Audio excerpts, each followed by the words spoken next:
सभी छात्रों का स्वागत है। आज हम भारत के प्रमुख टाइगर रिजर्व पर एक विस्तृत चर्चा करेंगे और हमारा आधार होंगे ये नोट्स जो हमारे सामने हैं। हमारा लक्ष्य एकदम साफ है कि इन नोट्स को क्रम से लाइन टू लाइन समझना है ताकि परीक्षा में कोई भी तथ्य हमसे छूटे नहीं। बिल्कुल। हम एकदम क्लास की तरह चलेंगे, कोई अतिरिक्त बात नहीं, सिर्फ वो तथ्य जो परीक्षा के लिए सबसे ज्यादा जरूरी हैं। तो चलिए शुरू करते हैं। ठीक है, तो नोट्स में सबसे पहले है प्रोजेक्ट टाइगर। इसकी शुरुआत की तारीख दी गई है 1 अप्रैल 1973। जी, ये तारीख बहुत महत्वपूर्ण है, इसे याद रखना जरूरी है। 1 अप्रैल 1973। और भारत का पहला टाइगर रिजर्व उत्तराखंड का जिम कॉर्बेट नेशनल पार्क। हाँ, जिम कॉर्बेट यहीं से इस पूरे मिशन की नींव रखी गई थी। आगे एक और तारीख है वैश्विक बाघ दिवस। ये हर साल 29 जुलाई को मनाया जाता है। और इसकी शुरुआत हुई थी 2010 से। ये भी एक सीधा सवाल बन सकता है। ओके, तो 3 चीजें हो गई, 1973, जिम कॉर्बेट और 29 जुलाई। अब इसमें TX2 अवार्ड का भी जिक्र है। ये क्या है? देखिए, 2010 में सेंट पीटर्सबर्ग में एक सम्मेलन हुआ था। वहां टाइगर रेंज देशों ने मिलकर एक लक्ष्य तय किया था। टाइगर रेंज देश? हाँ, मतलब वो देश जहां बाघ पाए जाते हैं। दुनिया में ऐसे कुल 13 देश हैं। तो इन देशों ने लक्ष्य रखा कि 2022 तक जंगली बाघों की आबादी को दुगना करना है। इसी को TX2 कहा गया। अच्छा, टाइगर्स टाइम्स 2, समझ गई। अब आते हैं सबसे जरूरी हिस्से पर, बाघ गणना रिपोर्ट 2022। नोट्स के मुताबिक ये जनगणना हर 4 साल में होती है। जी, हर 4 साल में। ये अंतराल भी पूछ लिया जाता है कई बार। और आंकड़े 2018 में बाघों की संख्या थी 2967। 2967। और 2022 में ये बढ़कर हो गई है 3682। 3682। ये नंबर बहुत बहुत ही ज्यादा महत्वपूर्ण है। यहाँ 2 बातें ध्यान देने वाली हैं।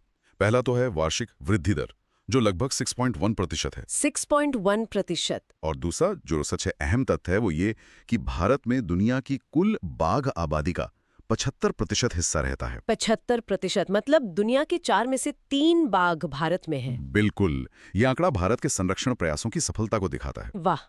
अब देखते हैं कि इस सफलता में कौन से राज्य सबसे आगे हैं। नोट्स के अनुसार पहले स्थान पर है मध्य प्रदेश, जहां 785 बाघ हैं।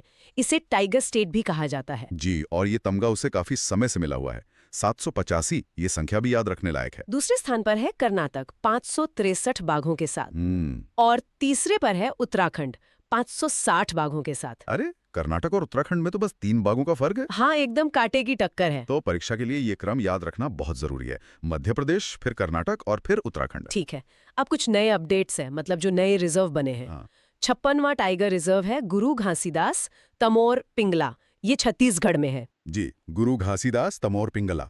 नए टाइगर रिजर्व हमेशा परीक्षाओं के लिए हॉट टॉपिक होते हैं। 57वां है रातापानी टाइगर रिजर्व, मध्य प्रदेश में। रातापानी। और 58वां भी मध्य प्रदेश में ही है, माधव राष्ट्रीय उद्यान, शिवपुरी जिले में। हाँ, तो मध्य प्रदेश में 2 नए रिजर्व जुड़ गए।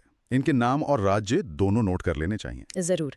अब कुछ विशेष तथ्यों पर आते हैं, जैसे सबसे बड़ा, छोटा और सबसे ऊंचा। तो भारत का सबसे बड़ा टाइगर रिजर्व है नागार्जुन सागर श्रीशैलम, आंध्र प्रदेश में। ये एक क्षेत्रफल के हिसाब से सबसे बड़ा है, बहुत विशाल है ये। और सबसे छोटा है बोर टाइगर रिजर्व, महाराष्ट्र में। बोर। बड़ा और छोटा दोनों का नाम और राज्य पता होना चाहिए। और सबसे ऊंचा, ये तो विश्व का सबसे ऊंचा टाइगर रिजर्व है, नामदफा, अरुणाचल प्रदेश में। नामदफा, ये बहुत ही अनोखा है। यहाँ की जैव विविधता कमाल की है। अच्छा, तो अब जब हमने ये मुख्य बातें समझ ली हैं, तो चलिए राज्यवार सूची को क्रम से देखते हैं। जी, ये सबसे अच्छा तरीका है। एक एक करके सभी को कवर करते हैं। तो पहले उत्तर पूर्वी भारत। असम में है काजीरंगा, मानस, नामेरी और ओरंग। असम के ये चारों बहुत प्रसिद्ध हैं। काजीरंगा तो गेंडों के लिए भी जाना जाता है। फिर मिजोरम में है डाम्पा टाइगर रिजर्व। डाम्फा। और अरुणाचल प्रदेश में कमलंग, पक्के और नामदफा। और जैसा हमने अभी बात की, नामदफा विश्व का सबसे ऊंचा टाइगर रिजर्व है। ये तथ्य यहाँ फिर से जुड़ जाता है। सही। अब चलते हैं पूर्वी भारत की तरफ। बिहार में है वाल्मीकि टाइगर रिजर्व। एक ही है बिहार में, वाल्मीकि, याद रखने में आसान है। पश्चिम बंगाल में है सुंदरबन और बुक्सा। सुंदरबन तो रॉयल बंगाल टाइगर का घर ही माना जाता है। झारखंड में पलामू टाइगर रिजर्व। और उड़ीसा में सिमलीपाल और सतकोसिया। जी, सिमलीपाल और सतकोसिया। इसके बाद है छत्तीसगढ़। यहाँ उदंती सीता नदी, अचानकमार, इंद्रावती। और वो नया वाला भी। हाँ, और नया 56वां रिजर्व गुरु घासीदास तमोर पिंगला। बिल्कुल। अब आते हैं टाइगर स्टेट यानी मध्य प्रदेश पर। यहाँ की लिस्ट तो काफी लंबी है। कान्हा, पेंच, बांधवगढ़, वीरांगना दुर्गावती, पन्ना, सतपुड़ा और संजय दुबरी। जी, और जैसा हमने पहले भी देखा, मध्य प्रदेश में बाघों की संख्या सबसे ज्यादा है 785, और सबसे ज्यादा टाइगर रिजर्व भी यही है। और इसमें 2 नए भी तो जुड़ गए हैं, 57वां रातापानी और 58वां माधव राष्ट्रीय उद्यान। हाँ, तो ये सारी जानकारी मध्य प्रदेश को परीक्षा की दृष्टि से बहुत महत्वपूर्ण बना देती है। बिल्कुल। अब पश्चिमी भारत यानी महाराष्ट्र। यहाँ है ताड़ोबा अंधारी, नवेगांव नागजीरा, मेलघाट, सह्याद्री और वो सबसे छोटा वाला। हाँ, और बोर टाइगर रिजर्व जो भारत का सबसे छोटा रिजर्व है। सही। अब दक्षिण भारत की ओर चलते हैं। पहले कर्नाटक, बांदीपुर, नागरहोल, भद्रा, दांदेली अंशी और बिलगिरी रंगनाथ मंदिर टाइगर रिजर्व। और याद रहे, कर्नाटक बाघों की संख्या में दूसरे स्थान पर है, 563 बाघों के साथ। जी। अब दक्षिण भारत के दूसरे राज्य केरल में है, पेरियार और परम्बिकुलम। नोट्स में लिखा है कि सबरीमाला मंदिर पेरियार में ही है। हाँ, ये एक दिलचस्प तथ्य है। आस्था और संरक्षण का संगम है वहाँ। आंध्र प्रदेश में है नागार्जुन सागर, श्रीशैलम जो भारत का सबसे बड़ा रिजर्व है। और तेलंगाना में अमराबाद और कावल टाइगर रिजर्व। अमराबाद और कावल। दक्षिण में ही तमिलनाडु की सूची भी है। कलाकड़ मुंडनथुराई, अन्नामलाई, मुधुमलाई, सत्यमंगलम और श्रीविल्लीपुथुर मेघामलाई। ये नाम थोड़े मुश्किल लग सकते हैं, पर एक दो बार पढ़ने से याद हो जाते हैं। सत्यमंगलम को TX2 अवार्ड भी मिल चुका है। ओह अच्छा। अब उत्तर पश्चिम भारत यानी राजस्थान।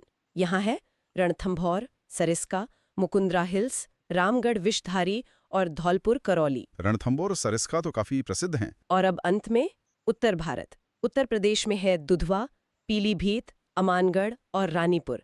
अमानगढ़ के बारे में एक नोट है कि ये कॉर्बेट का बफर क्षेत्र है। जी, ये बहुत महत्वपूर्ण पॉइंट है। अमानगढ़ प्रशासनिक रूप से तो यूपी में है, पर पारिस्थितिकी रूप से ये कॉर्बेट का ही एक हिस्सा है, एक सुरक्षा कवच की तरह। और आखिरी राज्य उत्तराखंड। यहाँ कॉर्बेट टाइगर रिजर्व और राजाजी टाइगर रिजर्व हैं। कॉर्बेट के बारे में लिखा है कि यहाँ से रामगंगा नदी बहती है। ये भी एक अहम जानकारी है। कई बार पूछ लिया जाता है कि कौन सी नदी किस नेशनल पार्क से होकर गुजरती है। तो ये थी पूरी सूची।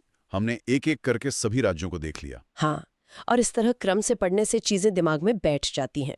तो इस पूरी चर्चा का जो सार है उसे एक बार फिर से दोहरा लेते हैं। 2022 की गणना के अनुसार भारत में कुल बाघों की संख्या है 3682। 3682, एकदम सही। और इनकी संख्या में 6.1% की वार्षिक वृद्धि दर्ज की गई है। बिल्कुल सही।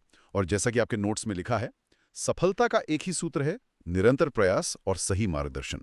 अपनी तैयारी इसी तरह जारी रखें। All the best. बहुत बहुत धन्यवाद।